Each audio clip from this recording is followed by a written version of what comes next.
Muy bien, estamos grabando la clase de hoy, 18 de septiembre, literatura, política y derecho. Esta clase, como las anteriores, va a ser grabada.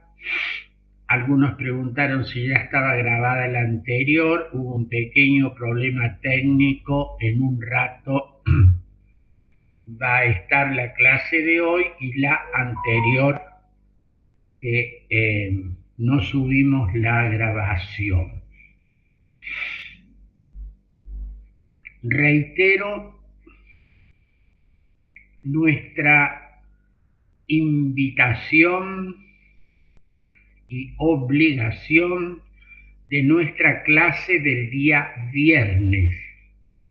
Cambiamos modalidad y horario. Modalidad será presencial. Y lo haremos en el aula 31, planta baja, entrando por Independencia. Aula 31.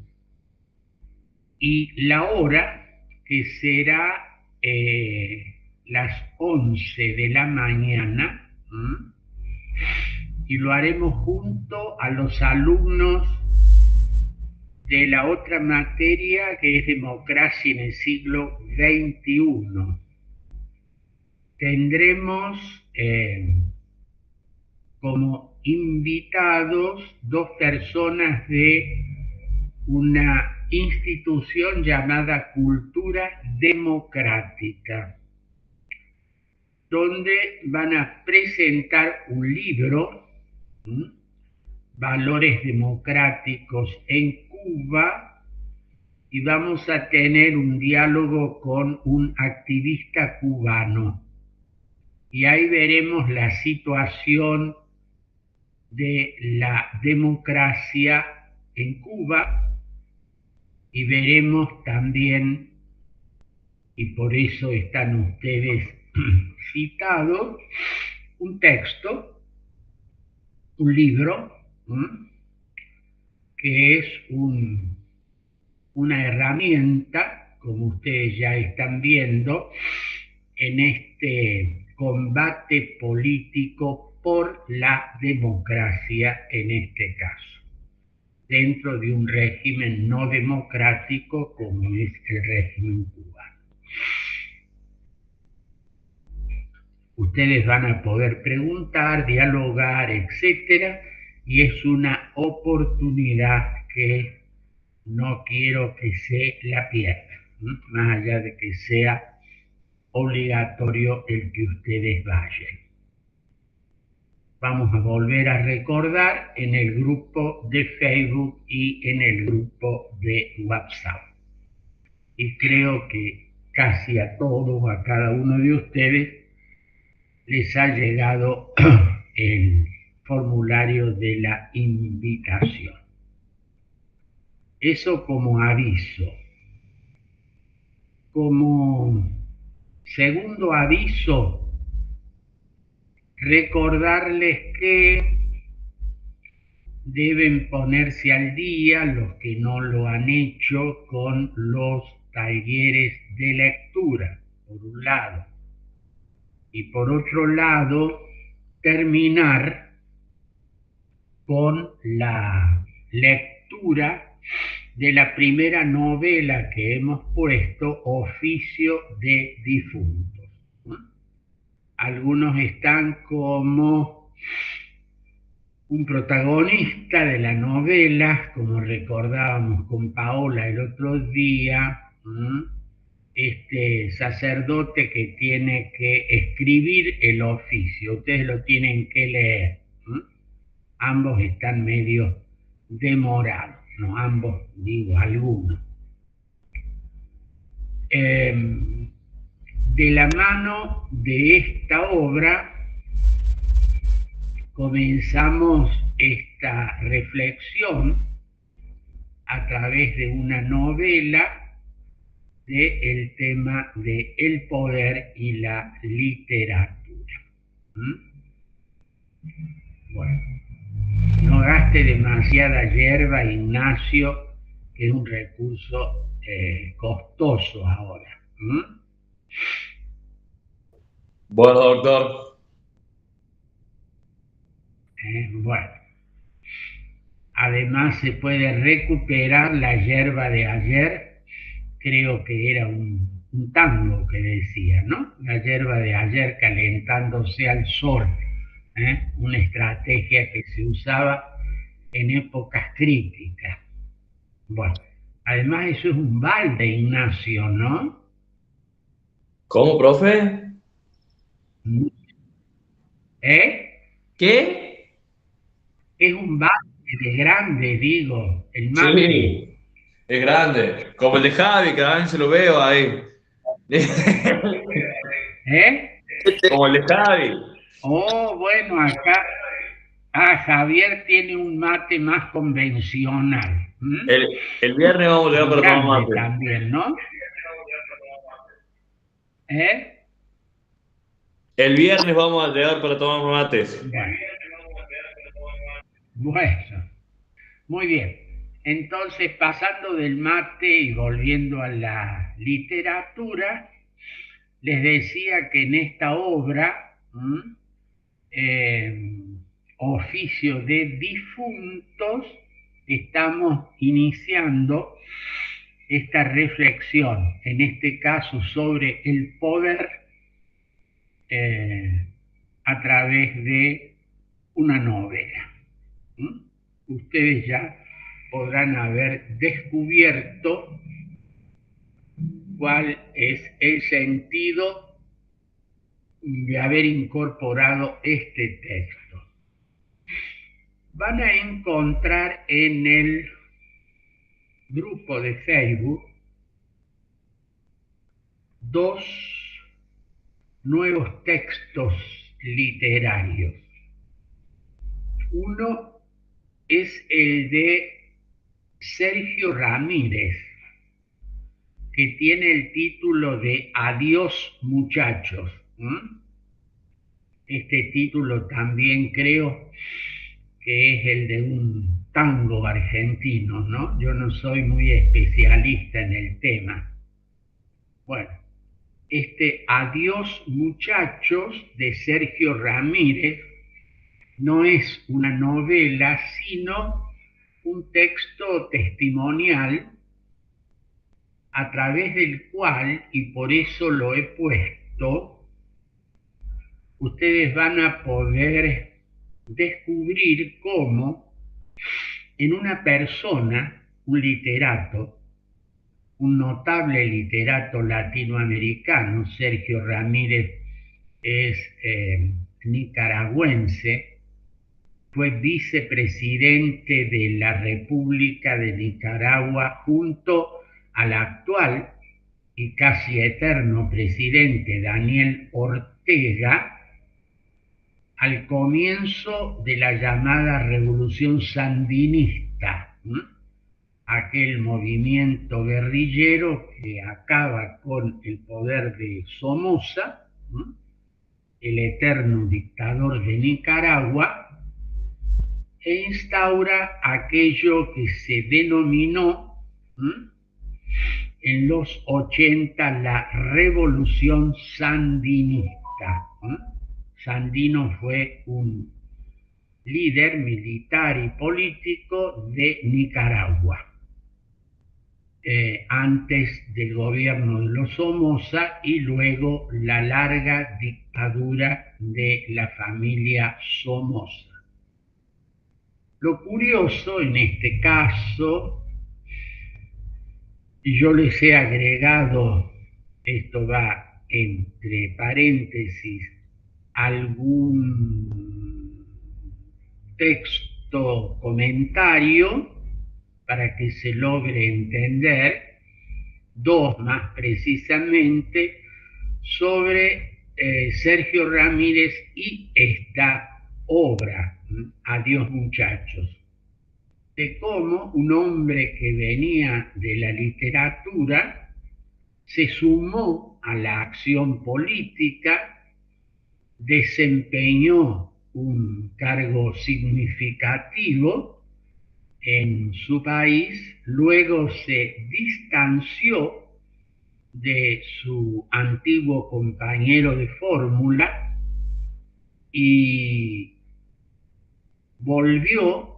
a su viejo y no olvidado oficio de la literatura y se convirtió, paradojalmente, en un crítico muy duro de ese régimen que él había ayudado a instalar, el sandinismo en el poder, y retomó su lucha por la democracia no ya desde la política, sino desde la literatura. Él recibió, entre otros premios, un premio muy significativo, el premio Cervantes, que es algo así como el equivalente del premio Nobel en la literatura española, y fue desterrado de su país, Nicaragua. Él está exiliado, vive en España. Cuando está en Latinoamérica lo hace en el país vecino de su país, que es Nicaragua, desde Costa Rica, y es un buen ejemplo de un hombre que de la literatura pasó a la política, de la política volvió a la literatura, y a lo largo de su obra podemos encontrar muchos elementos de lo que pretendemos en esta materia. En este caso, la vinculación de literatura y política. Esta obra, que ustedes van a leer después de Oficio de Difuntos, tiene posiblemente para ustedes un conjunto de nombres que posiblemente, más allá de Ortega y de su mujer, que son el presidente y la vicepresidente de Nicaragua, nombres que le son y que nos son, muchos ellos desconocidos. Pero pueden advertir, especialmente en el prólogo de esta obra, donde explica bastante bien esta trayectoria que estoy tratando de resumir, cómo se involucra en una causa política en torno a un objetivo: abatir una dictadura personal y establecer, por la vía revolucionaria, un nuevo régimen político que debería haber desembocado en un régimen democrático, que en algún momento lo fue, tras una elección en la que el sandinismo perdió el poder, reconoció su derrota electoral y asumió Violeta Chamorro, viuda de un notable periodista nicaragüense, Joaquín Chamorro, la presidencia de su país. Y luego ocurrieron otros avatares que permitieron el regreso de Ortega y del sandinismo al poder para establecer ya un régimen notablemente no democrático.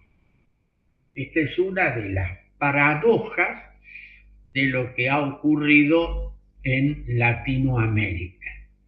Todo ello de la mano de un escritor relatado, de la mano de un escritor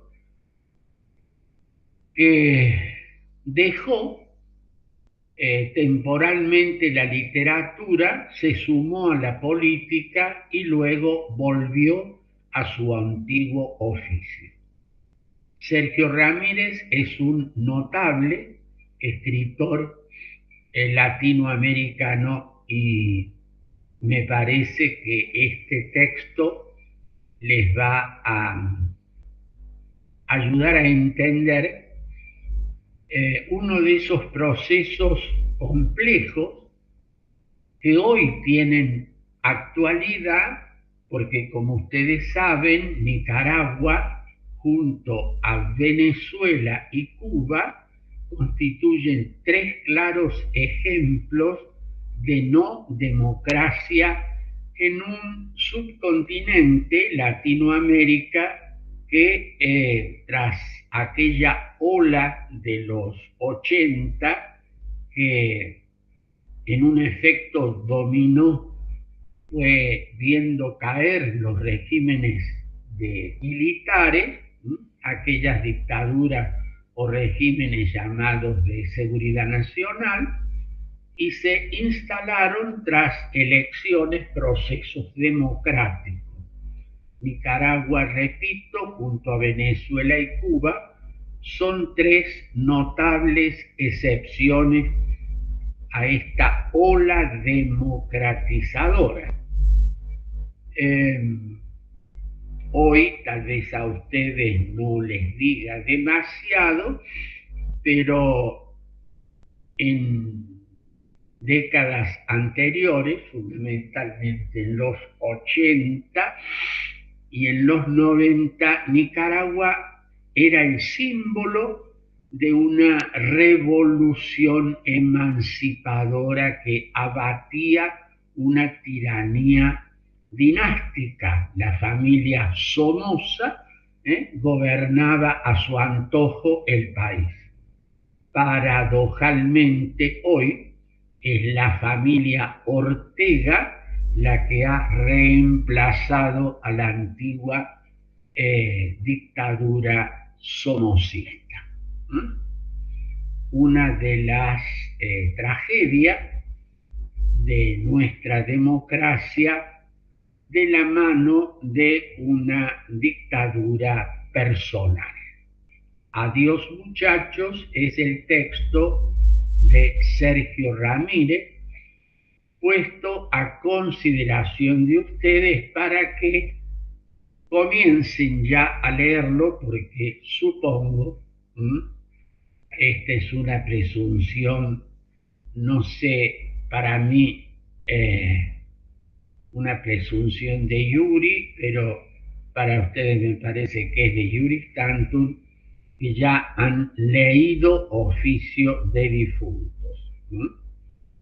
Es decir, que ya el texto de Uslar Petri es difunto, pero no me parece que ese difunto todavía, y le veo la sonrisa a Javier, está bastante vivo. Bueno, terminen con Uslar Petri para comenzar con la lectura de Adiós muchachos, Sergio Ramírez. Hay un tercer texto literario, es una novela que vamos a leer después, y pasamos de Latinoamérica a Rusia, de Alexander Solzhenitsyn. Alexander Solzhenitsyn, premio Nobel de Literatura, escribe esta novela Archipiélago Gulag, que tiene un alto valor testimonial. Allí volvemos a este ejercicio de la literatura relacionándola con un régimen político totalitario. Alexander Solzhenitsyn no fue un político, fue un escritor, un literato ruso que alcanzó la distinción más alta de un literato, el Premio Nobel de Literatura, y este texto tiene un alto valor testimonial, porque fue escrito por alguien que estuvo durante varios años, 8 para ser más preciso, en un campo de concentración del régimen soviético en Siberia, a donde iban los disidentes políticos y todos aquellos que, según el régimen soviético, en aquellos años era un disidente o era alguien que afectaba la estabilidad y la salud del régimen socialista. Gulag es el nombre de esos campos, eran varios, de concentración en los que en condiciones muy duras vivían o morían aquellos disidentes políticos. Solzhenitsyn fue uno de ellos. Terminado eso, tuvo que pagar su disidencia con el exilio, fue expulsado de su país, con los años retornó, y el nombre de Alexander Solzhenitsyn, él tiene varias novelas, nos quedamos con una, Archipiélago Gulag, porque es un claro testimonio de la literatura denunciando un régimen opresivo. Y acá nos conectamos a través de esta obra con otro tema, totalitarismo y política, totalitarismo y literatura. En los regímenes totalitarios, el escribir algo que contradijera el dogma político reinante era un grave delito que se pagaba con la cárcel, la muerte o el destierro. Pagó con la cárcel y el destierro Alexander Solzhenitsyn en este libro que él pensó que en definitiva nunca se iba a poder editar.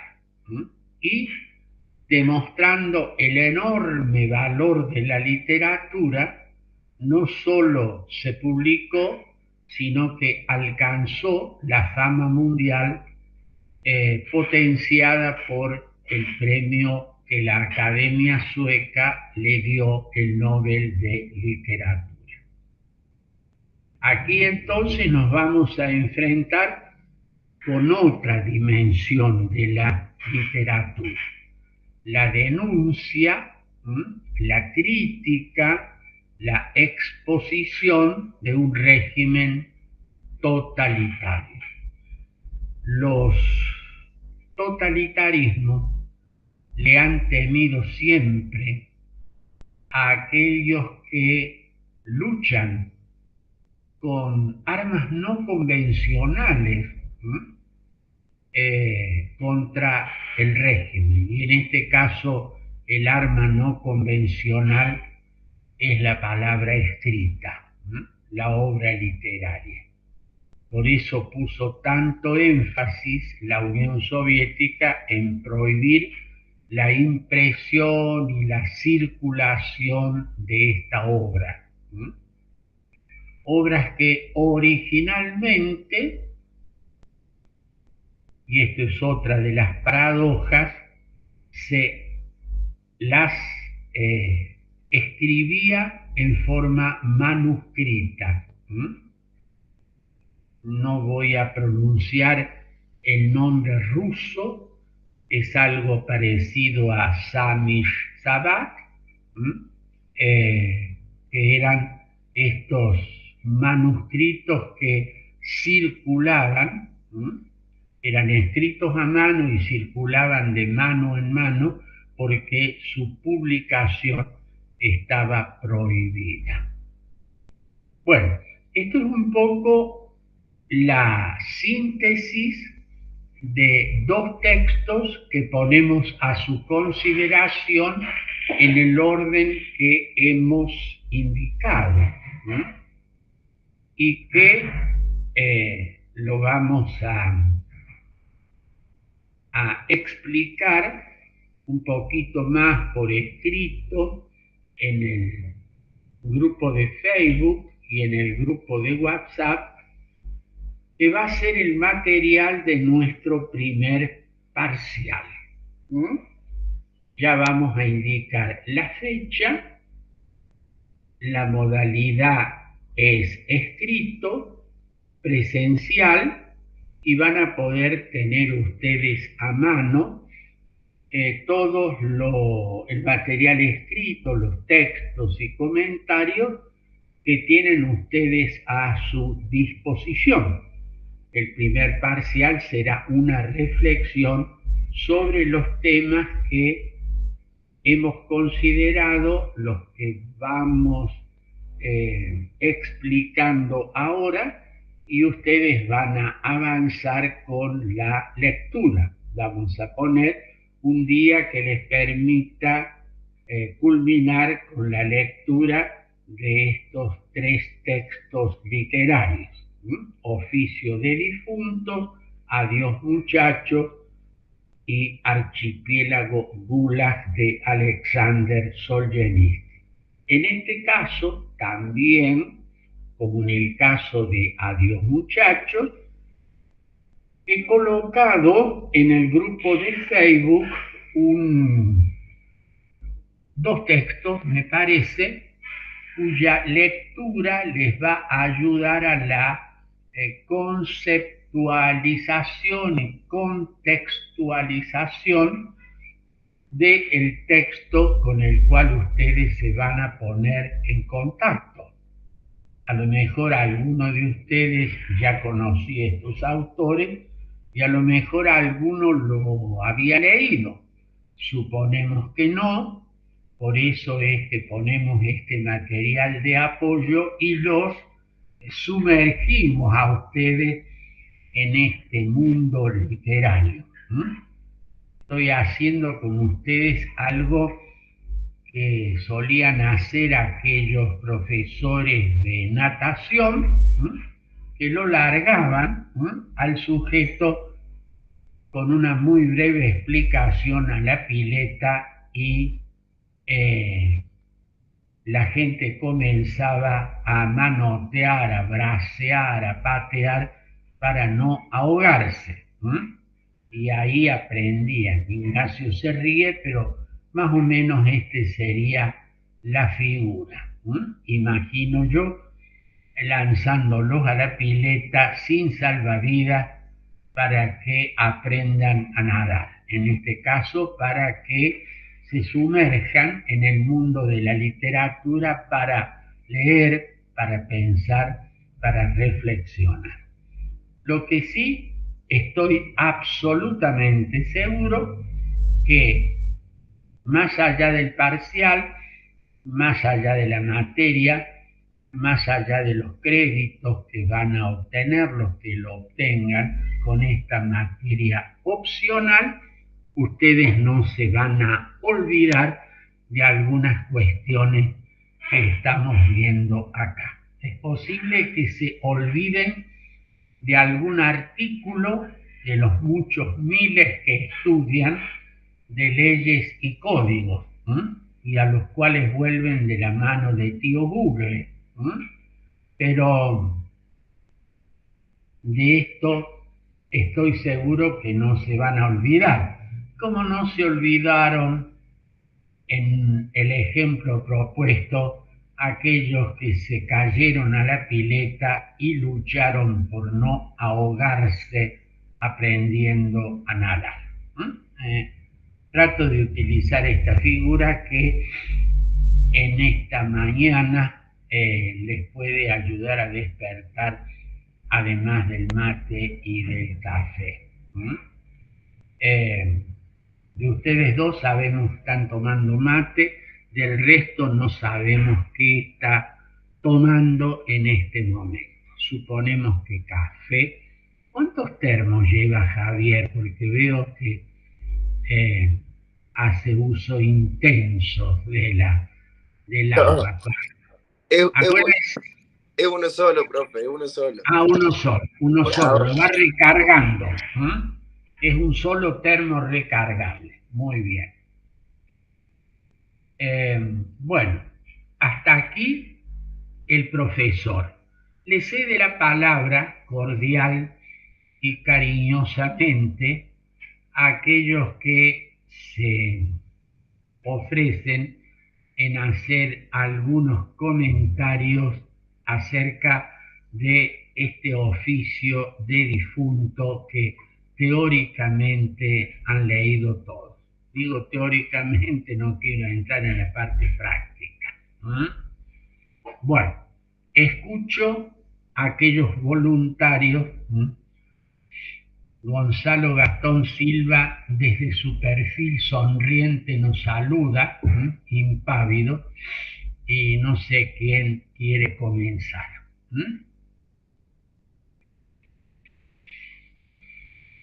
Bueno, yo no lo leí todo para empezar. ¿No lo leyó? No, no, y si no me voy porque no quiero que me lo spoileen tampoco. ¿Cómo? No quiero que me lo spoileen tampoco, o sea, no quiero Ah, spoiler. ajá. Por- Usted, porque, porque es cierto, o sea, yo curso también otras materias, no es excusa, pero fui leyendo, me fue atrapando y está muy buena la novela, sobre todo cómo empieza, porque empieza todo como despidiéndose y iba a decir, che, y Peláez, por qué asume como presidente y toda la cuestión? Entonces, bueno, después te va desarrollando y ahí uno va entendiendo y dice, claro, ¿cómo? Sí, sí, era el oficial Peláez, o sea, perdón, el general Peláez, como...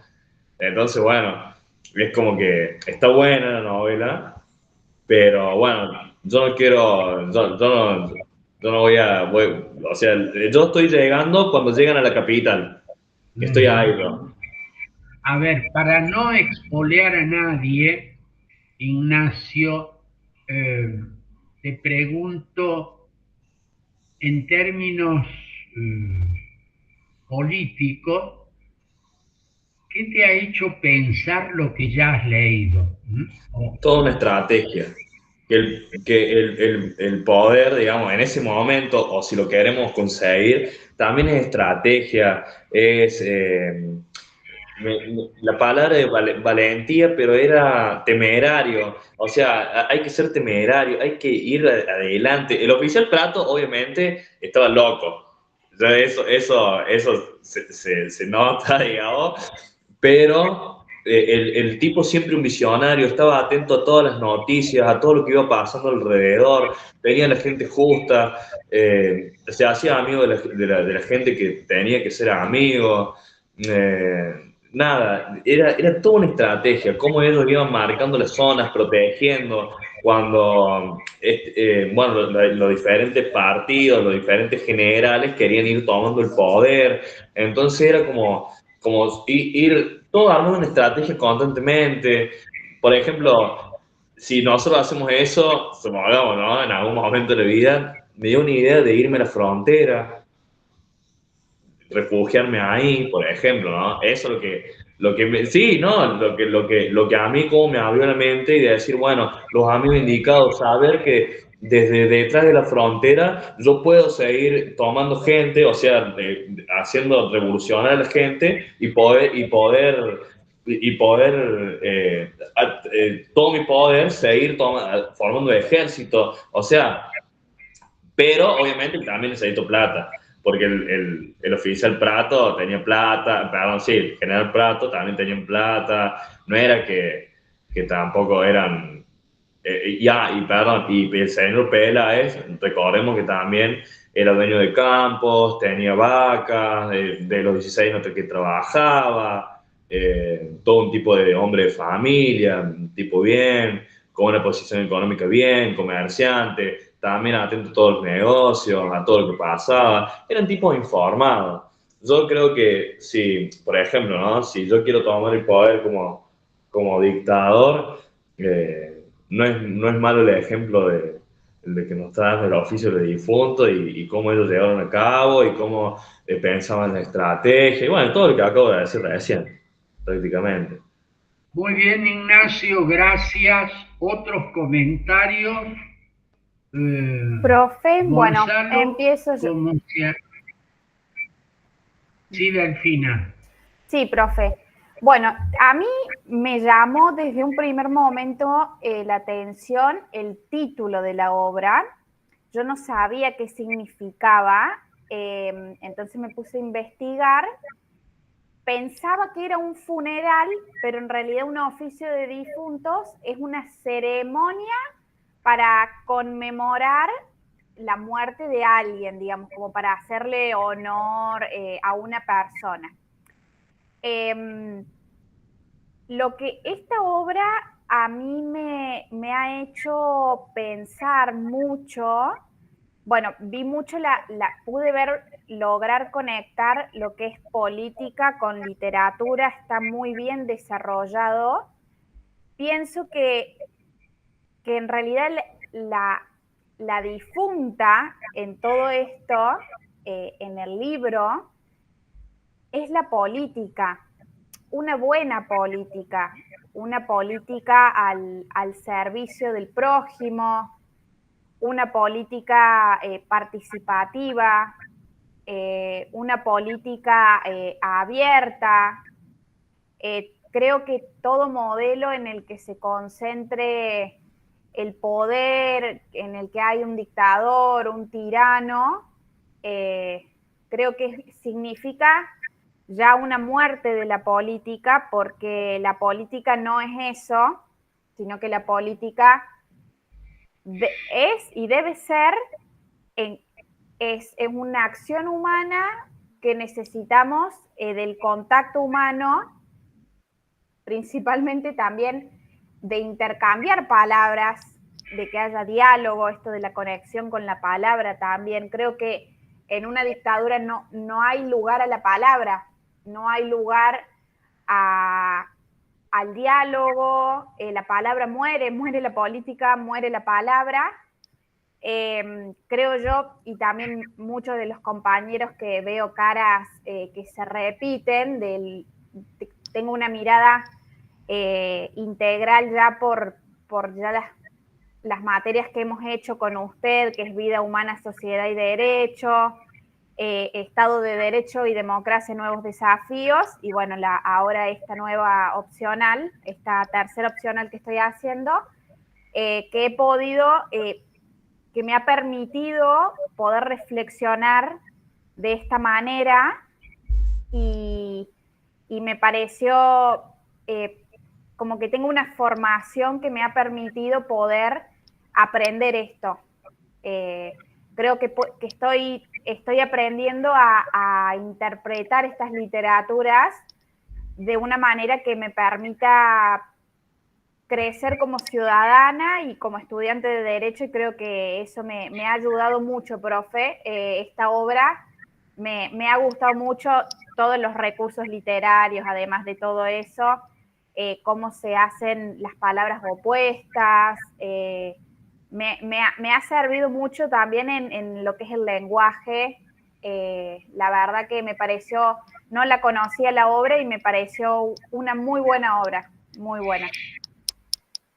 Bueno, gracias, Delfina. Y me alegra que esta materia, junto a otras, les ayude a una serie de descubrimientos, ¿no? Acerca de esto, casi volvemos al título del texto que comentaron, el valor de la palabra, el valor de la palabra.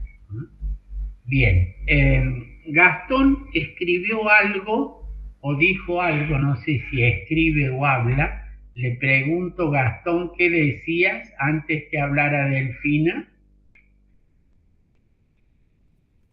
Hola, profe, buen día.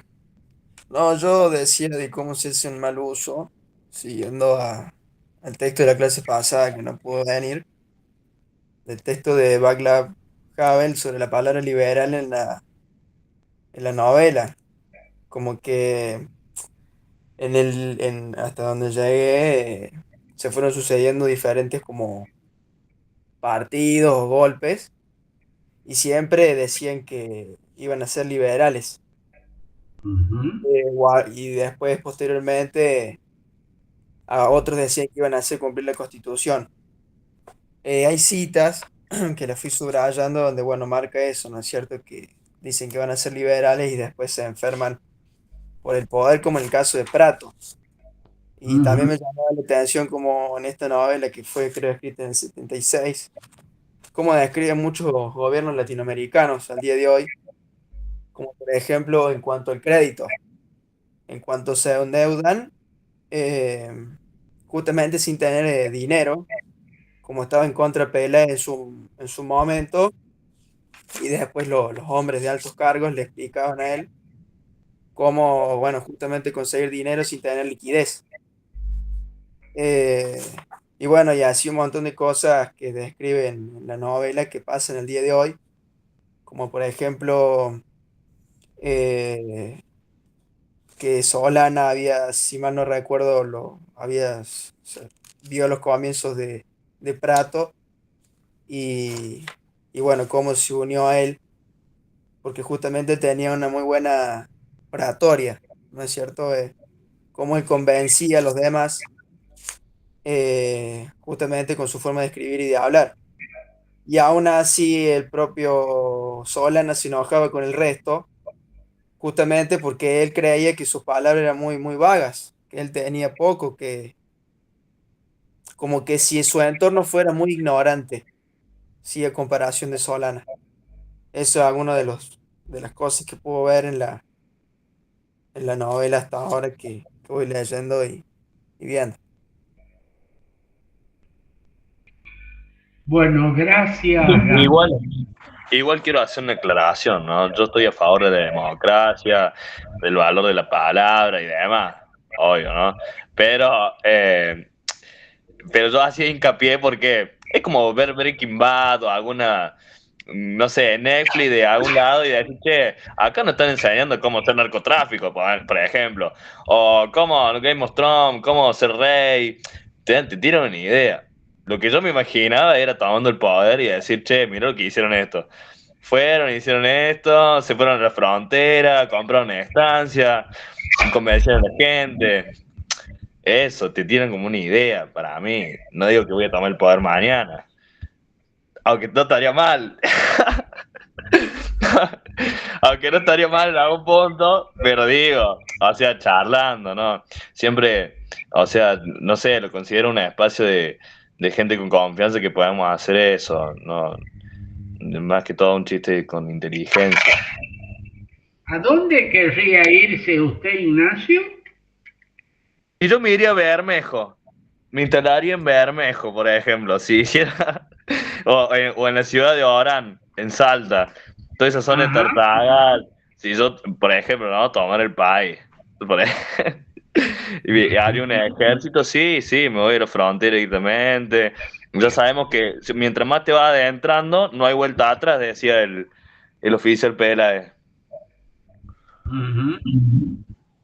Bueno, Entonces ellos eran conscientes, mientras más iban adentro, no podían volver.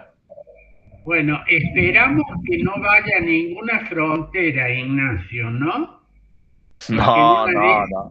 en una de esas después me acusan de ser el mentor de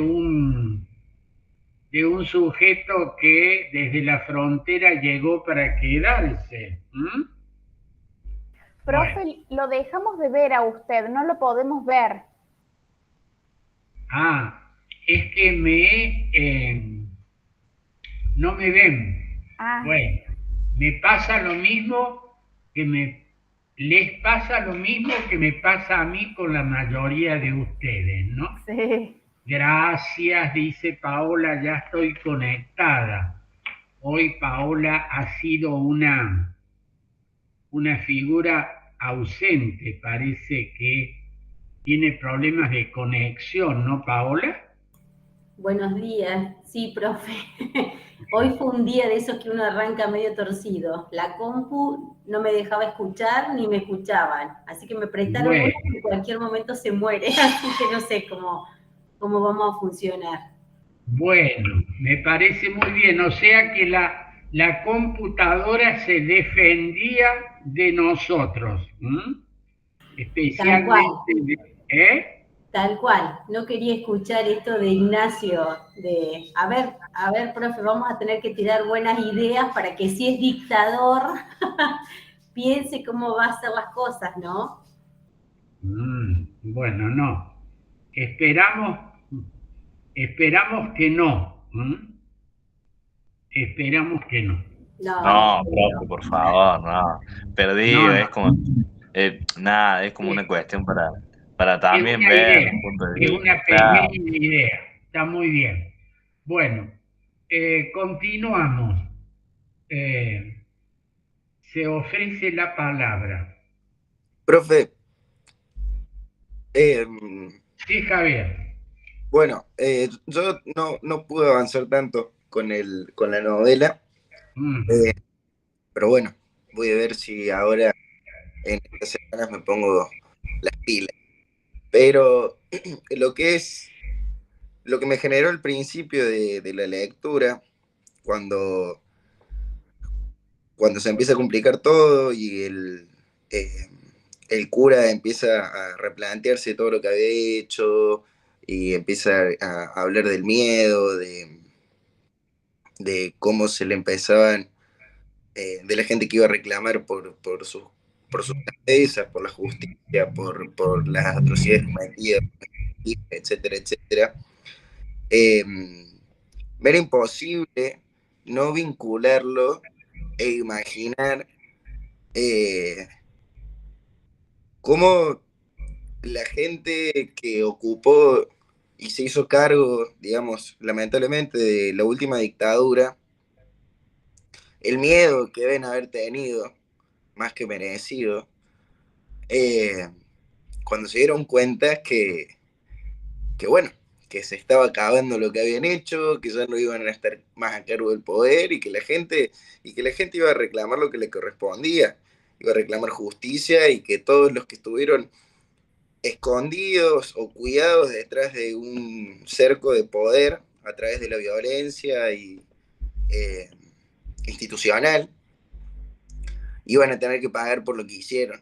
Eh, y en cierto punto, quizá ese sentimiento de venganza no está tan bueno, pero sí es válido para mí ese sentimiento y decir como, bueno, qué lindo sería o escuchar cómo realmente tuvieron ese miedo de que la gente vuelva el pueblo mismo vuelva a recuperar lo que le correspondía y cómo después intentaron a sacar leyes que después no, leyes para ser impunes, leyes para no cumplir con las responsabilidades que tenían, después la de obediencia de vida, después un montón de intentos para salir impunes de las atrocidades que habían cometido y la verdad que paz que bueno, que hayan pagado, quizás no de la forma en que ellos hicieron sufrir a la gente, pero sí de alguna forma pagaron con justicia todo lo que habían cometido. Eh, entonces, nada, lo primero que se me vino a la cabeza fue eso. Eh, Como el miedo que le da a la gente a estos usurpadores del poder que hacen atrocidades, el miedo que le da el pueblo cuando se reivindica, cuando se reorganiza, cuando empieza a reclamar lo que le corresponde. Eso no es. Gracias, Javier. tu observación me hace pensar lo siguiente. El poder, cuando se pierde o cuando se comienza a perder, le va devolviendo a quienes lo ejercieron de manera arbitraria o de manera despótica, yo diría, les va devolviendo humanidad. O mejor me explico, ese miedo, ese temor, estaba en sus subordinados, se apodera de aquellos que están perdiendo el poder, que los muestra vulnerables, que los muestra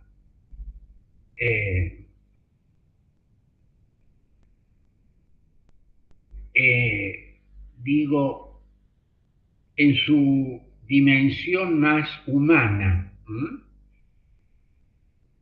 Los poderosos tienden a sentirse dioses, inmortales, nada los puede tocar, y cuando ese poder se diluye o se pierde, en ese sentido digo, los humaniza, los muestra con todos los temores y debilidades que los hombres comunes tenemos. Los momentos finales de los regímenes despóticos nos muestran con claridad esto, ¿no? La caída del comunismo, la caída de las dictaduras militares en América Latina, la caída del fascismo,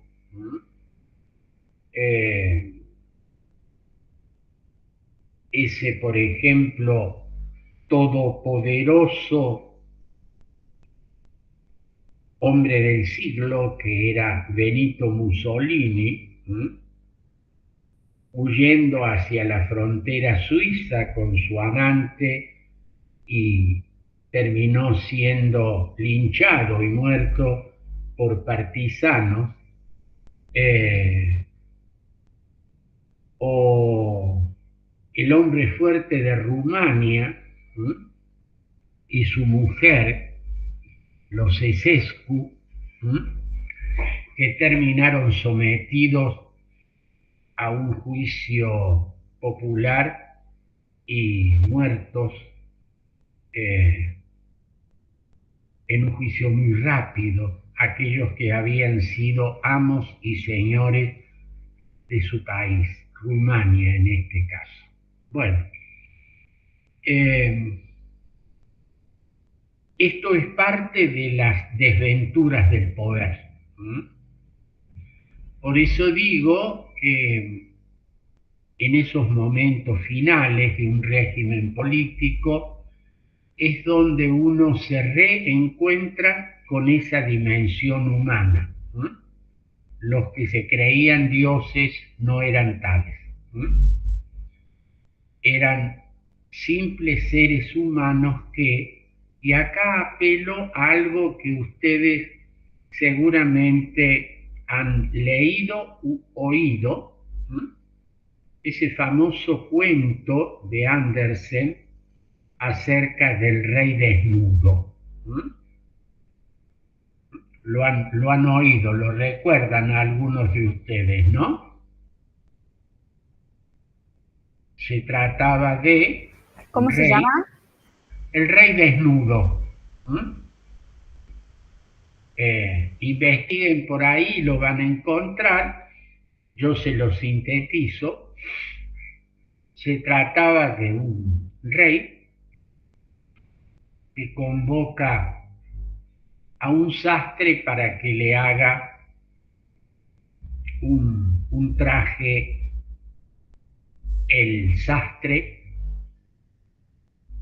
en una obra de astucia, porque no tuvo tiempo o lo que fuera, llega ante el rey y le dice: Majestad, le acabo de hacer un traje que tiene una característica. Los tontos no pueden verlo. Entonces el rey se desnuda y se viste con este traje invisible a los ojos de los tontos. Los serviles al lado del rey, sabiendo esto, admiraban este traje que el rey tenía. En realidad no tenía ninguno, estaba desnudo. Pero nadie se atrevía a decirlo. Pero he aquí que en una oportunidad un niño, dice que solo los niños y los locos dicen la verdad, comenzó a gritar: el rey está desnudo. Y todos repitieron esto, y entonces se vio la desnudez del rey.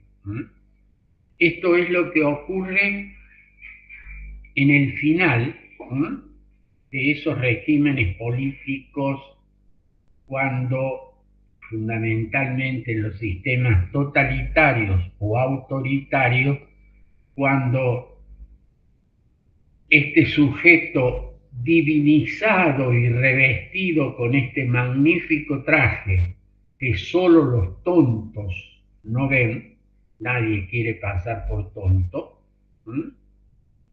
hasta que alguien se atreve a gritar: el rey está desnudo. El poder está desnudo. Bueno, este famoso cuento de Andersen es un magnífico ejemplo para mostrar aquello que se refería Javier en los momentos finales, por ejemplo, de lo que fueron nuestras dictaduras o lo que fueron los regímenes autoritarios o totalitarios en otras partes del mundo. Y lo que será siempre cuando el poder se enfrenta a aquel que, como el niño del cuento de Andersen, tuvo la valentía de gritar: el rey está desnudo. ¿Querías decir algo, Javier? Sí, que para mí el poder no es malo en sí mismo. Creo que hay gente que ejerce el poder y que realmente cuando deja de tenerlo, cuando por cualquier medio puede vivir en paz y tranquilidad. Creo que hay gente que ha ocupado cargos políticos, que ha ejercido el poder en la historia no solo argentina, sino en el mundo. Y obviamente hay gente que discrepa, pero pueden ir y dormir tranquilos o no tan tranquilos, pero en sí se entiende la idea.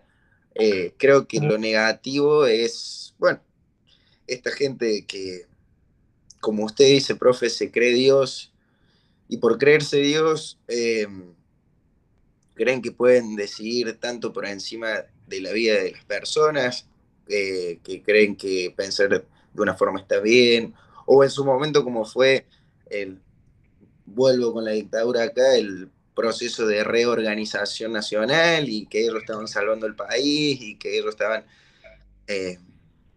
nada, quería aclarar eso. De mi perspectiva es que el poder en sí mismo no es malo, que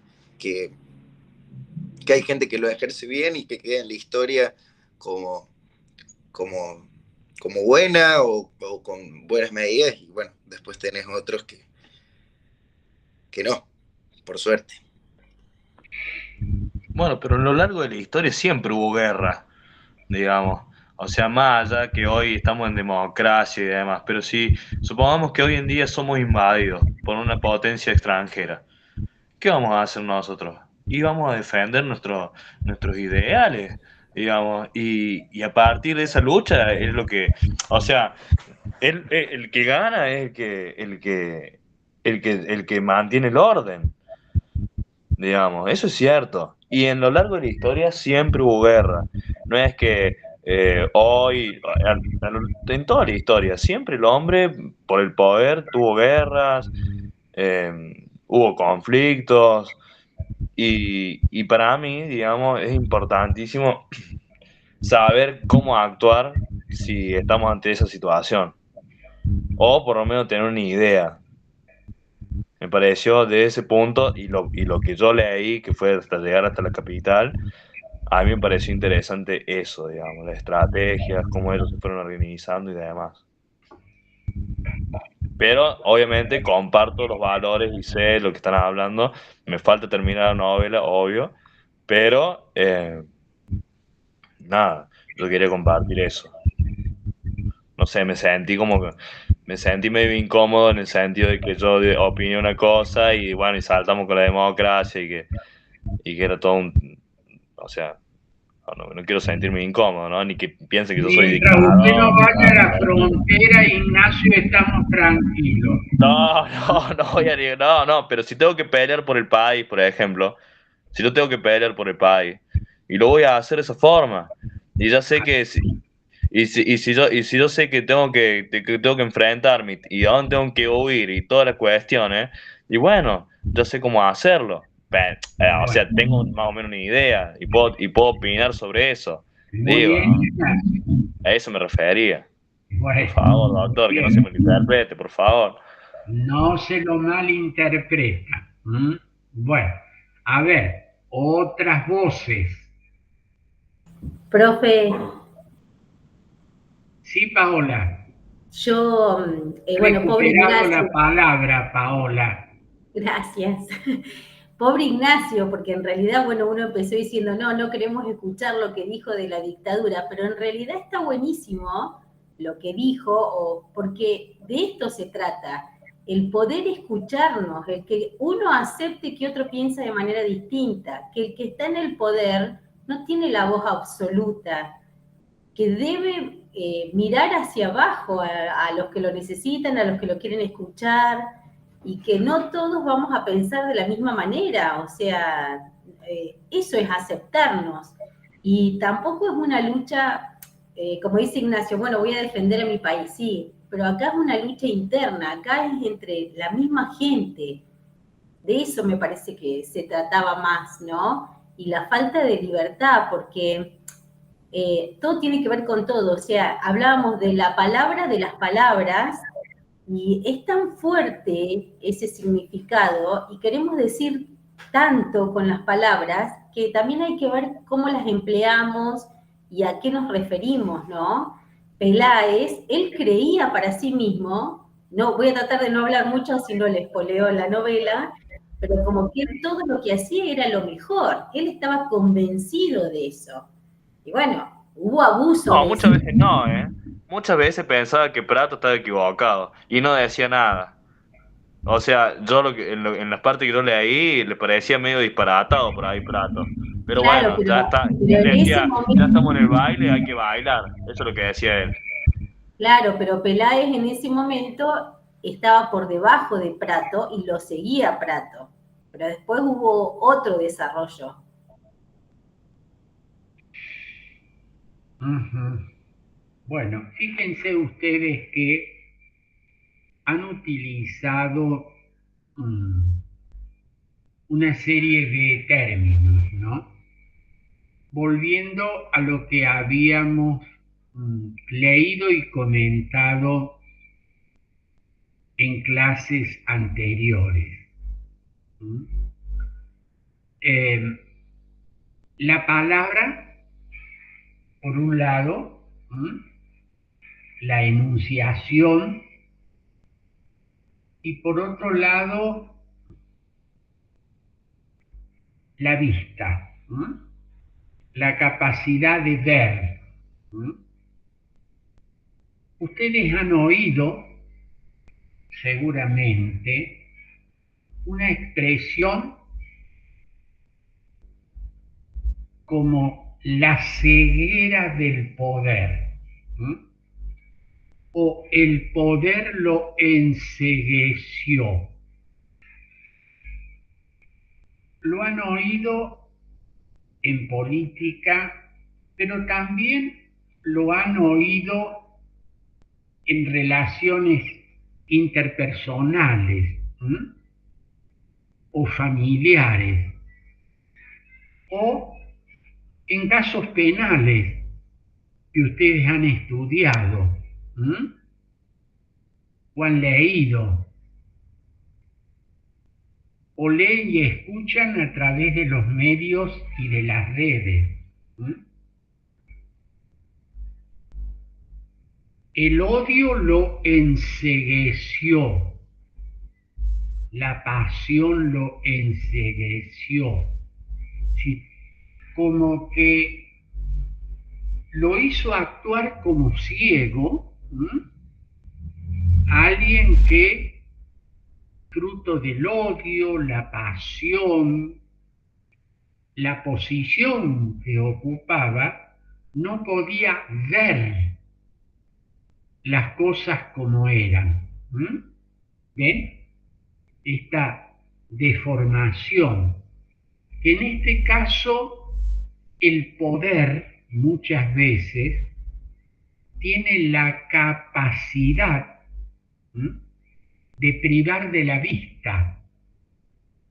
Pero fíjense que ustedes han dicho y han dicho bien, el poder en sí no es malo, depende de cómo se use.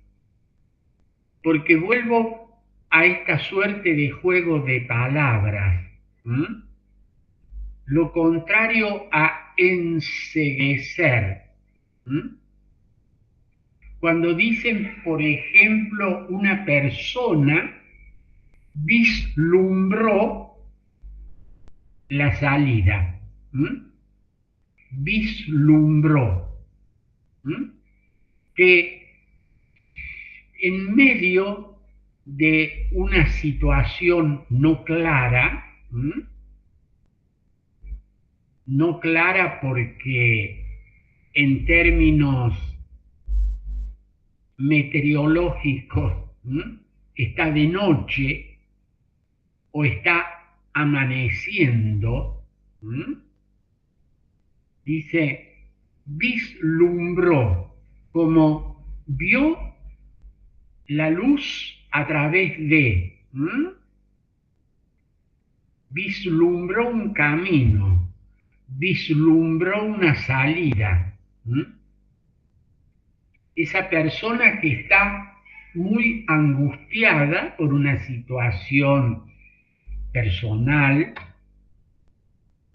de naturaleza afectiva, económica o lo que fuere, y no se enceguece, sino que vislumbra un camino de salida. Un dirigente político que vislumbra un futuro hacia el cual se puede caminar.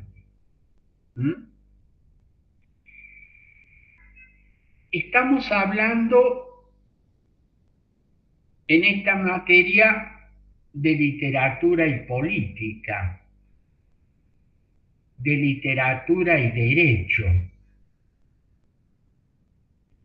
Hemos jugado con estos términos. No veo, enceguecido, o vislumbro una salida.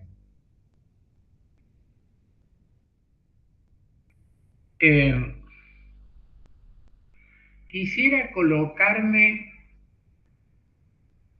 en dos momentos de un país que estaba en guerra.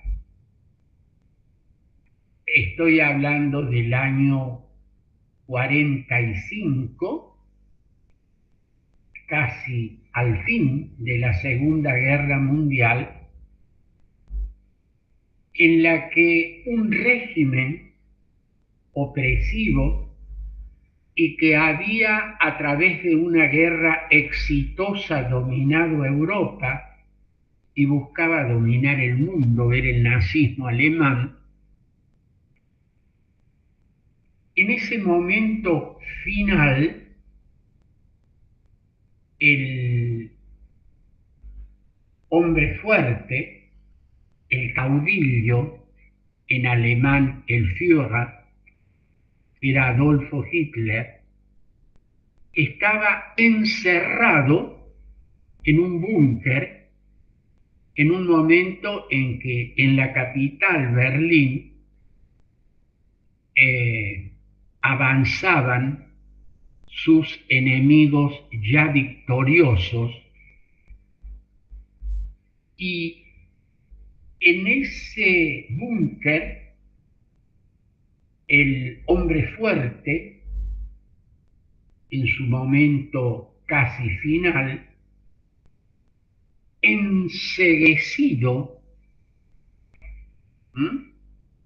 ordena una serie de operaciones militares que ya no pueden ser ejecutadas porque no existen aquellos que antes le habían obedecido ciegamente, enceguecido. Me parece este es un momento interesante para ver cómo el poder había enceguecido a un hombre poderoso en su momento final. Incluso hay una excelente película que por allí les recomiendo que la vean, que en castellano se llama La Caída, que es ese Hitler encerrado en el búnker antes de el final, donde él se va a suicidar junto a su mujer.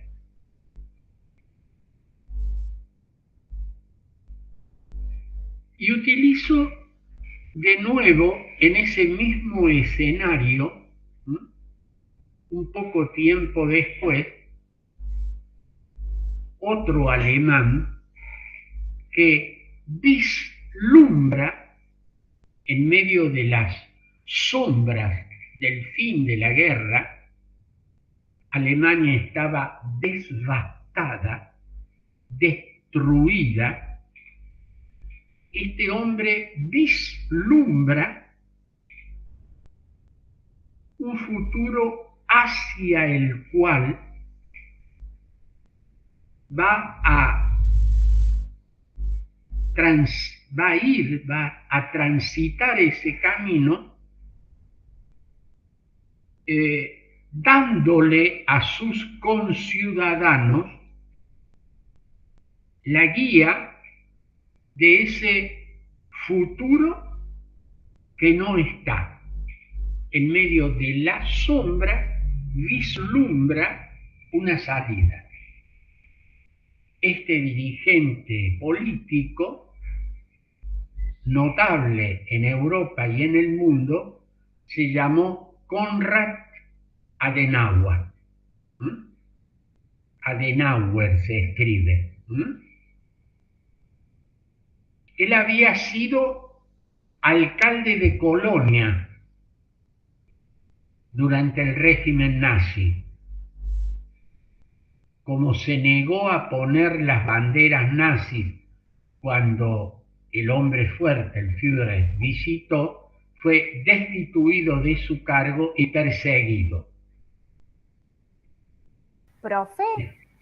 ¿Sí? Yo leí un poco de él en el libro de Henry Kissinger, creo que es el de la política mundial, no me acuerdo el título, es un libro blanco. El liderazgo. El liderazgo, sí. Y él, Konrad Adenauer, era perseguido y no podía estar más de 24 horas en un solo lugar porque lo perseguían. Este es el libro. Sí. Este es el libro que cita, ¿eh? Tengo los libros a mano. No, este no está en versión digital, está en versión papel. Claro, Kissinger plantea la figura de Adenauer como uno de los líderes mundiales. Bien, efectivamente él estuvo preso, huyó y estuvo perseguido. Incluso es interesante un momento en el cual él es detenido por la Gestapo, la famosa y temida policía nazi. Le dice: ¿por qué persiste usted en el intento de combatirnos políticamente? Usted es un hombre viejo, ya tenía 70 años, y nosotros vamos a durar 1000 años, 1000 años. Yo también lo tengo, profe. Muy bien, muy bien. Perfecto, Delfina. Y tengo el de la diplomacia, y el del orden mundial. Muy bien. Delfina es una lectora empedernida. Bueno, claro, fíjense ustedes lo que le decían sus captores a Adenauer. ¿Por qué insiste usted si nosotros vamos a durar 1000 años? Y usted ya es un hombre que tiene más de 70 años. Él vislumbraba un futuro democrático en medio de las tinieblas de la dictadura. Y este ejemplo de un político que vislumbra un orden distinto hacia el cual lo llevó a su país. Fue luego canciller y dejó el poder casi a los 90 años. Y construyó no solo una Alemania democrática, sino que construyó un orden democrático en Europa. La figura de Konrad Adenauer es la figura de un político que vislumbra frente a aquel político, ese ejemplo que ponían, ¿no? Enceguecido, que lleva a su país a la destrucción, Adolfo Hitler. Dos figuras que me parece interesante con este juego de, en este caso, la vista, ¿no? Enceguecido, vislumbra un futuro distinto y encamina sus esfuerzos hacia él. Claro, acá de nuevo, la política, el ejercicio del poder, el poderoso que se enceguece con el poder, o el hombre que es capaz de vislumbrar y construir desde el poder un mundo distinto. La ambivalencia. Como la ambivalencia de la palabra. Esa palabra que ayuda a independizarnos, o esa palabra que ayuda a esclavizarnos. ¿Cómo la usamos? ¿Qué valor le damos? ¿No? Esta ambivalencia. Bueno, de la mano de estos textos, fíjense ustedes cuánto camino hemos podido hacer reflexionando a partir de una serie de términos que nosotros solemos usar comúnmente.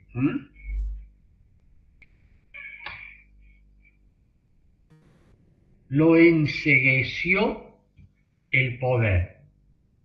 Desde el poder vislumbró. La palabra. La palabra que ayuda, la palabra que hunde, la palabra que se mal usa, la palabra que se prostituye, la palabra que se vacía de contenido. Fíjense ustedes a través de los medios de comunicación y de las redes sociales, cuánta palabra vacía de contenido. Cuando la palabra pierde su valor transformador, cuando la palabra pierde su valor de comunicación, cuando la palabra deja de estar al servicio de la construcción de algo noble, cuando la palabra se convierte en algo vacío o que su significación se la altera. En el ejercicio de nuestra profesión abogadil, nos vamos a encontrar muchísimas veces con este mal uso de la palabra. Y también con este mal uso de la visión, que no se corrige con lentes. Paola, no sé si no puede ver bien de lejos o de cerca, y el oculista le da la solución. Colóquese estos lentes y corrige su visión. Pero hay, y les va a ocurrir a ustedes, en el ejercicio de la profesión abogadil, y nos ocurre a todos en nuestra calidad de ciudadanos, y les ocurre a todos los dirigentes en su calidad de tales, que solemos tener problemas de visión. No vemos la salida, no vemos los mejores caminos. Cuando ustedes ejerzan la profesión, van a usar de palabras, ¿no es verdad? Pero también van a tener que usar de su visión. Avisorar, avistar. ¿Cuáles son los caminos de solución, por ejemplo, en un conflicto judicial, del cual ustedes serán parte como abogados?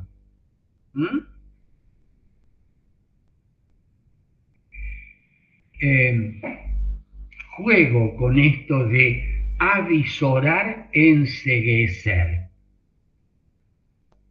A mí me gusta siempre poner ejemplos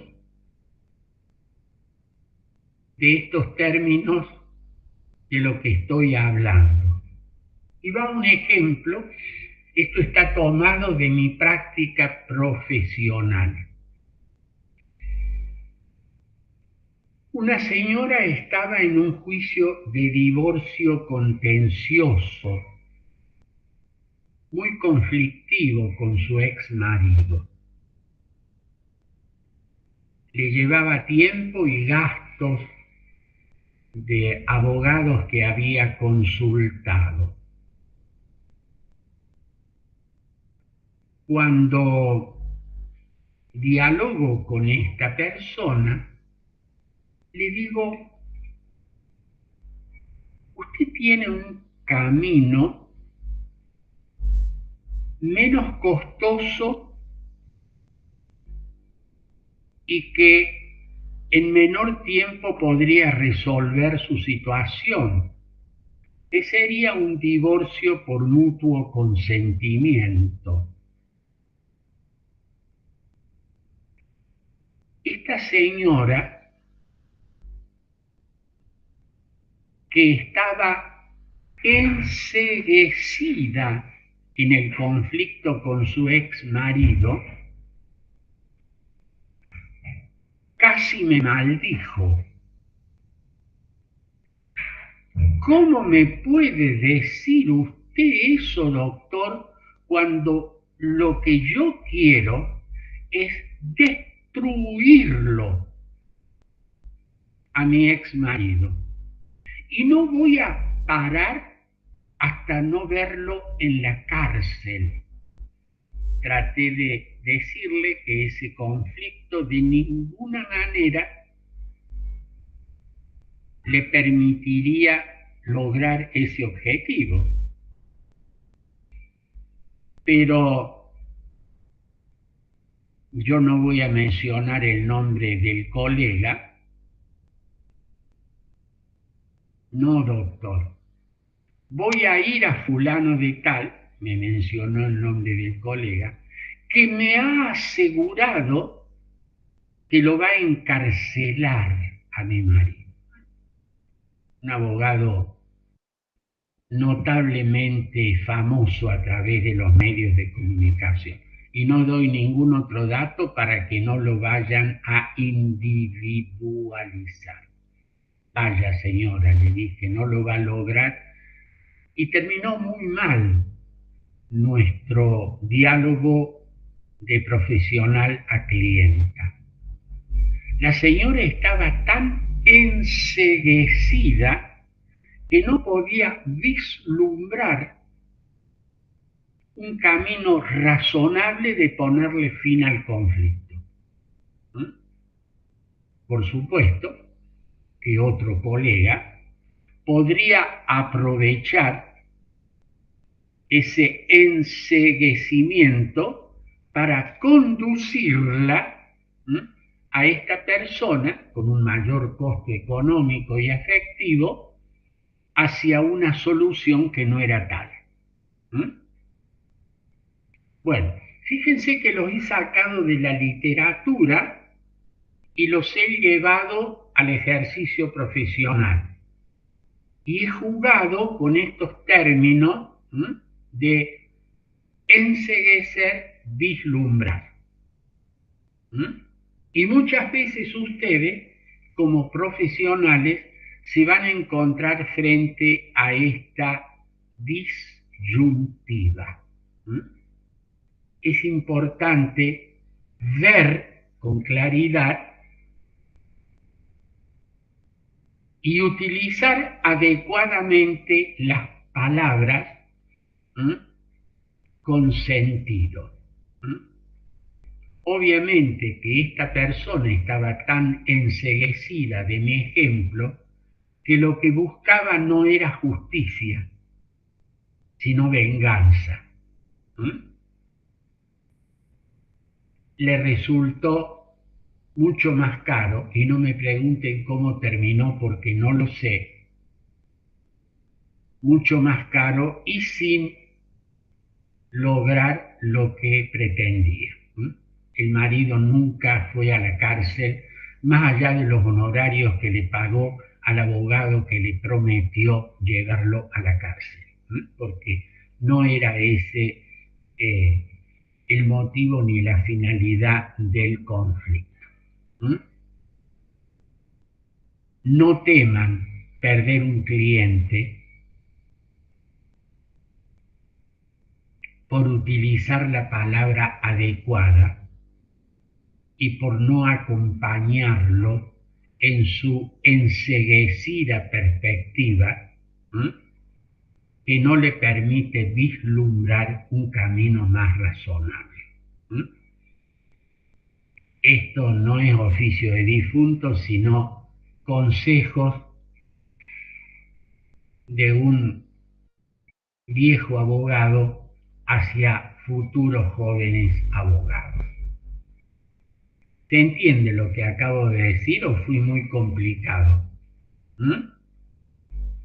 Clarito, doctor. Bueno, ¿y ustedes qué piensan de lo que han oído?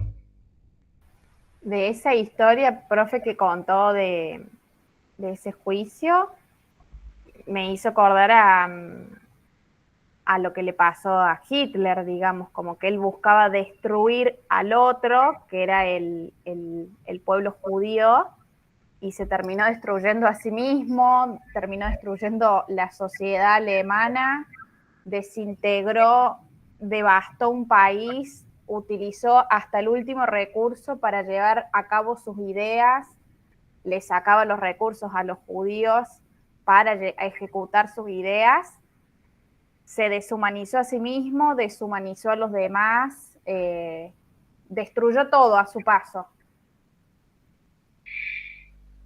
Muy bien, Delfina, gracias por su comentario. ¿Alguna otra observación o comentario? Yo creo, profe, que de la anécdota que acaba de contar, lo más grave es el actor del profesional, porque en una situación así hay una situación de desventaja de una persona que conoce, que tiene conocimiento jurídico, que sabe cómo funcionan las leyes, sabe cuáles son los procesos correctos para llegar a la meta que tenga el cliente, y su deber es justamente asesorar jurídicamente de la forma correcta al cliente, haciéndolo o haciéndole entender que, y que hay ciertos sentimientos que hay que separarse, no dejar de legitimar esos sentimientos, porque en sí, para mí, la mujer no estaba equivocada, por así decirlo. O sea, ella tenía un sentimiento a causa de su historia, de su contexto, súper válido. De ahí a que esté bien o que esté mal, se puede discutir, pero era válido. Pero el deber del profesional para mí, o del buen profesional, justamente es intentar apaciguar las aguas y solucionar el conflicto. Pero obviamente lo único que hizo fue quedarse con la plata de esta pobre señora que tenía sentimientos que en cierto punto la cegaban, porque las cuestiones de familia y las cuestiones de pareja son muy emocionales y llegan al interior más humano, para mí. Entonces, aprovecharse esa situación para beneficiarse económicamente, al fin y al cabo es el actor más nefasto para mí de los profesionales del derecho. Gracias, Javier. Sí, yo los he querido sacar de esta situación y llevar a algo que tiene que ver con el ejercicio profesional a través de un caso real. No lo he inventado, lo he vivido. Profe, quería agregar sobre lo que... Y el otro colega cuyo nombre no puedo dar, estoy inhibido de hacerlo,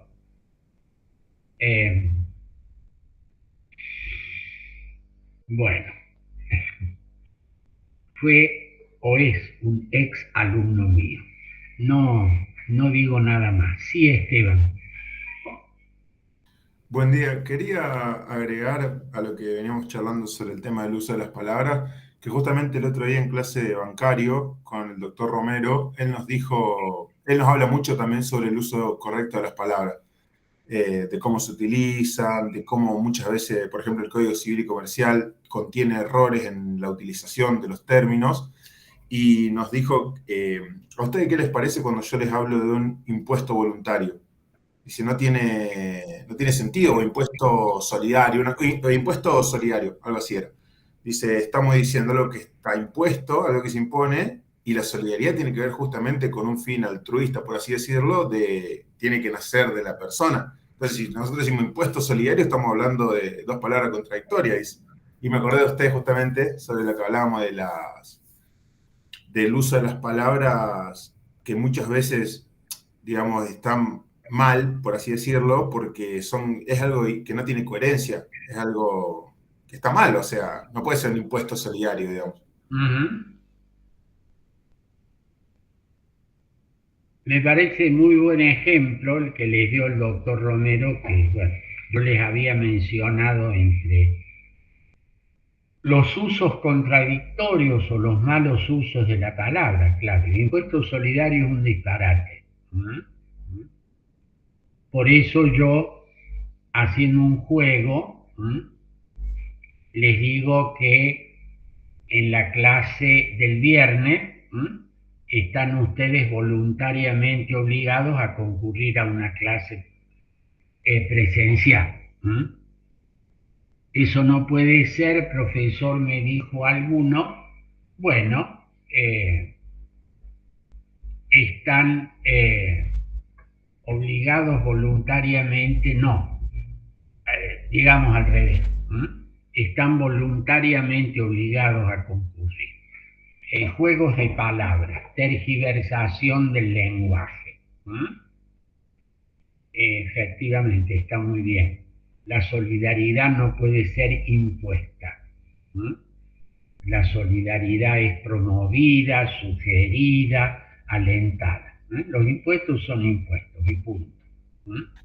Sí, tal cual, profe. Y otra cosa que quería aportar, bueno, justamente coincidiendo con Javier, lo que usted dice, se da mucho esta situación de gente que llega a un estudio jurídico con una problemática, quizá enceguecido justamente por el problema que tiene, y el abogado, en vez de clarificar esa situación o de acompañarlo, se aprovecha de esto para obtener un rédito económico, obviamente, porque quizá el cliente en su desesperación haría cualquier cosa, y eso lleva muchas veces a desembolsar más dinero que corresponde y demás, así que me parece muy, muy bueno el ejemplo que usted dio, y bueno, eso quería aportar nada más.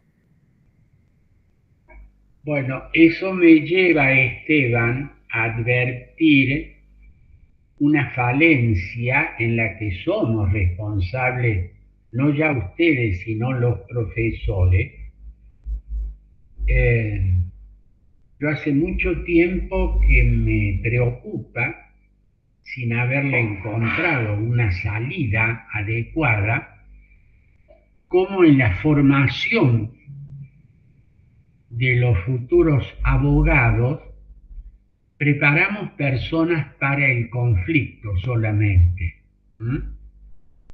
Y luego que a través de leyes y de decisiones que van tomando los poderes del Estado, se busca alternativas de conciliación, alternativas de mediación, alternativas que busquen superar el tema del juicio.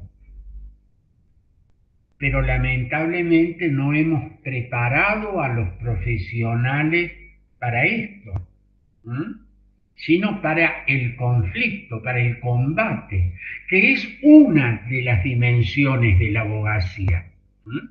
Pero también el saber acordar, el saber conciliar, el saber buscar alternativas,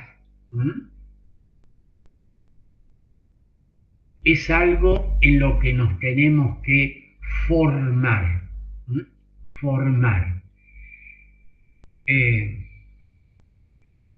Quisiera darles otro ejemplo, y va a ser el último ejemplo.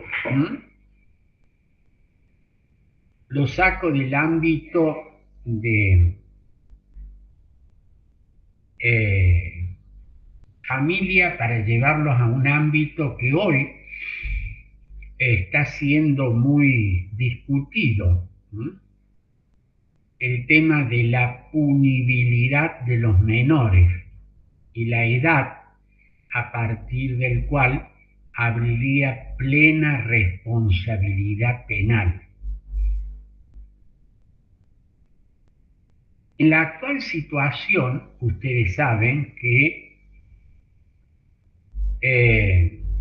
muchos menores que cometen delitos no pueden ser responsabilizados como adultos y por tanto no son objetos de una sanción penal y no van presos. Pero muchas veces, aún en el actual régimen, hace falta que nosotros, abogados, contribuyamos cuando intervenimos en una causa en la que, por ejemplo, estamos defendiendo a un menor, contribuyamos con los jueces a encontrar algunas alternativas de solución. Ah, bueno, sí, pero es que con esta ley no se puede. No, no es así. Muchas veces me ha ocurrido en el ejercicio de mi actividad profesional, un menor, por ejemplo, este es el último ejemplo que voy a dar, había cometido un delito. Por razones de su edad no podía ser encarcelado y el juez de menores lo devolvió a su familia. En una segunda oportunidad, este mismo menor había cometido un hecho más grave. Yo lo defendía. Y el juez me preguntó: doctor, ayúdeme a encontrar algún camino alternativo, porque no puedo devolverlo a la familia vuelto a delinquir y no quisiera ordenar su internación en un instituto en el que tal vez el remedio sea peor que la enfermedad. Fíjense esta expresión de un juez el hecho es real, muy consciente, me dice: doctor, ayúdeme a encontrar una solución. Entonces, el abogado tiene que imaginar algo que dentro de lo posible, valga la redundancia, sea posible. Claro, seguramente ustedes querrán saber cómo terminó la cosa. Bueno, yo me puse a imaginar. Este era un jovencito que vivía en Córdoba, su grupo de referencia estaba muy cerca de su casa y estando con los padres no lograban contenerlo, iba a este grupo de referencia y volvía a cometer delitos. Entonces dije, bueno, ¿qué pasaría si logramos sacarlo de este ámbito, la ciudad de Córdoba, llevarlo a un lugar más cercano en que la familia lo pudiera ver, pero en una institución educativa? En este caso, un colegio agrotécnico que tenía un régimen de internado semanal. Salían los fines de semana y estaban toda la semana en el internado teniendo clases y prácticas, porque era una escuela agrotécnica. Entonces, a la familia y al joven que yo atendía le dije, bueno, la solución sería la siguiente. Si te quedas aquí, vas a ir a un instituto correccional. Si admites esta solución, vas a poder ir a un colegio, vas a poder todos los fines de semana volver con tu familia y tu familia acepta esta situación. Convencido que fue el joven, el juez ordenó esta medida y felizmente pudimos llegar a una solución que evitó la reclusión en un instituto correccional, que no lo dejó en la calle libremente a expensas de grupos que lo mal influenciaban, y ayudé a la familia a encontrar una salida. Bueno, fue un ejercicio de imaginación que le ayudó al juez y creo que le ayudó a mi cliente. El caso es real y terminó bien. Esto lo digo para que ustedes, como abogados, en una serie de ámbitos, no se excusen en que la ley, hasta que no se cambie, no se puede hacer nada. Siempre hay alguna alternativa que uno puede imaginar. ¿Se entendió? Bien. Sí, profe. ¿Hay algún comentario u observación que quieran hacer?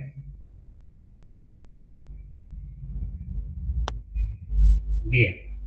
Profe, yo quería decir que me parece muy valorable los ejemplos, sobre todo este último, porque a medida que usted lo contaba, no se me ocurría la verdad una solución. No lo había pensado la verdad, porque por ejemplo mi mamá es maestra y dio clase en una escuela rural que tenía albergue, y muchas veces esos lugares, esas escuelas, hay escuelas técnicas, secundarias, hay también escuelas primarias. Esta escuela primaria era en una estancia y muchas veces la escuela sirve de lugar de contención para los jóvenes. Yo lo he experimentado con mi mamá, hay un montón de historias, anécdotas que es mejor no contarla con lo que pasaba de esos chicos en sus casas, situaciones de violencia, se imaginarán, y muchas veces la escuela o el secundario, en la primaria y el secundario, es un lugar de contención. Y es muy importante siempre escuchar a los niños en este sentido, porque a veces lo que usted dice es un joven que delinque, pero quizás justamente por el grupo en el que se rodea, por su historia familiar, por las circunstancias. No estoy justificando de ninguna manera, pero muchas veces la solución puede venir por este lado, de contención que pueden brindar.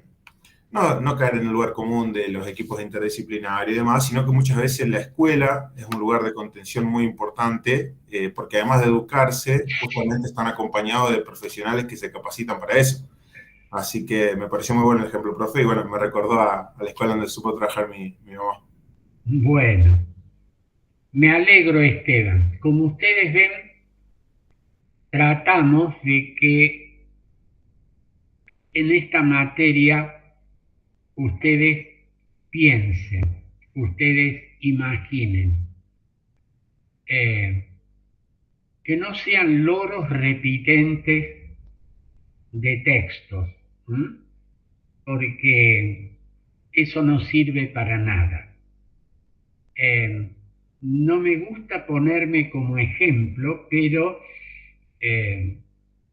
como llevo algunos pocos años ejerciendo esta profesión que ustedes van a ejercer, porque no tengo nada más que 58 años litigando de abogado, lo quería compartir con ustedes. Voy a concluir la clase de hoy recordándoles este impuesto solidario de esta obligación voluntaria, donde ustedes van a ir al aula 31 y nos vamos a ver el próximo viernes a las 11 de la mañana. pueden tomar mate tranquilo, pueden levantarse más tarde, y nos estaremos viendo cara a cara en el aula 31. Muchas gracias y aquí concluyo. Hubo festejo ahí, por levantarse más tarde. ¿Cómo? Hubo festejo, ¿no? Bueno. Gracias, profe. Hasta luego. Chao, profe. Nos vemos. Chao, el viernes. profe. Chao, profe. Adiós.